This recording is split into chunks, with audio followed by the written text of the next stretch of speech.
Last day at Mathura और आज था हमारा चेकआउट। सो उसके पहले हम निकल गए बाके बिहारी मंदिर के लिए, जो यहाँ का बहुत ही प्राचीन और मेन मंदिर है। और ये देखिए, मैं मज़े ले रही हूँ ई रिक्शा के।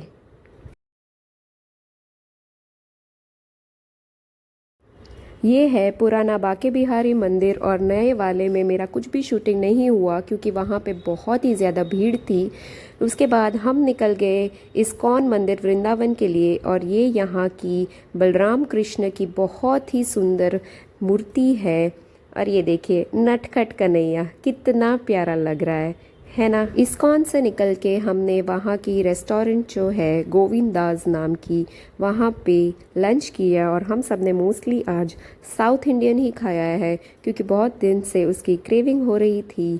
और लंच के बाद हमें जल्दी से निकलना था हमारे होटल के लिए क्योंकि हमें चेकआउट करना था और उसके बाद निकलना था मथुरा स्टेशन के लिए।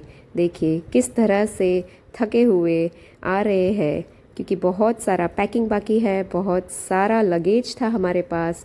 और ये है मेरे सिस्टर इन लॉ, मेरी रूम पार्टनर, जिसके साथ मैंने इतना टाइम पास किया, बहुत सारी मेमोरीज़ बनाई। और उसके बाद फाइनली टाइम आ गया था चेकआउट करने का, घर जाने का। और ये देखिए हमारा लगेज बहुत ही कम है ना। जब हमने घर पे ये पिक्चर भेजी तो वो लोग को तो टेंशन ही हो गई थी। और पेश है हमारा लगेज, जिसको देख के हमारे कैब ड्राइवर को भी बहुत टेंशन होने लगी थी कि किस तरह से वो सेट करेंगे। बट समहाउ जैसे तैसे लगेज सेट हो गया और हम निकल गए मथुरा स्टेशन के लिए। फाइनली कूली भैया भी बेचारे सोच रहे थे कि कैसे इतना लगेज सेट करे, बट सब हो ही गया।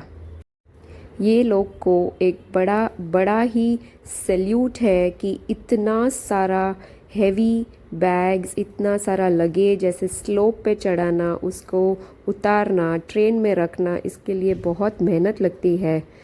और फाइनली 3 घंटे हम बैठ के इतना बोर हो गए थे, इतना बोर हो गए थे कि बस अब ट्रेन आ जाए जल्दी से और हमें घर जाना था। जैसे ट्रेन आई हमने लगेज सेट कर लिया क्योंकि हमारे सबके नंबर्स, सीट नंबर्स अलग अलग थे। थोड़ा यहाँ था, थोड़ा वहाँ लगेज था, बट हो गया सब सेट। उसके बाद हमने थोड़ा नाश्ता किया और यहाँ पे मैं लस्सी पी रही हूँ जो बहुत ही बेकार थी टेस्ट में।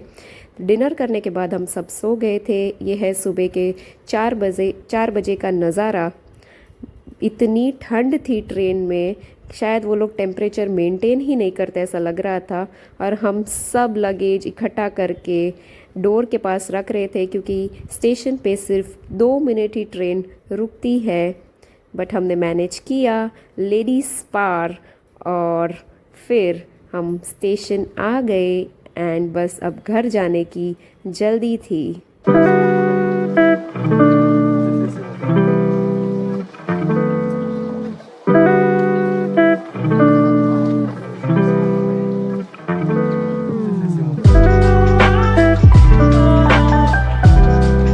फाइनली घर पहुंचते ही वो मोमेंट आ ही गया जिसका मुझे कब से इंतज़ार था। ये मैं मेरे बेटे से पहली बार इतना दूर रही हूँ। मैं उसको 9 डेज़ बाद मिल रही थी and I must say I am very proud of him क्योंकि वो फर्स्ट टाइम मेरे बिना इतना रहा है एंड वो बहुत अच्छी तरह रहा है। उसने बिल्कुल भी किसी को परेशान नहीं किया, ना ही वो रोया है। So with that our trip comes to an end with so many memories, and I hope you guys enjoyed my vlogs throughout. Take care and Jai Shri Krishna.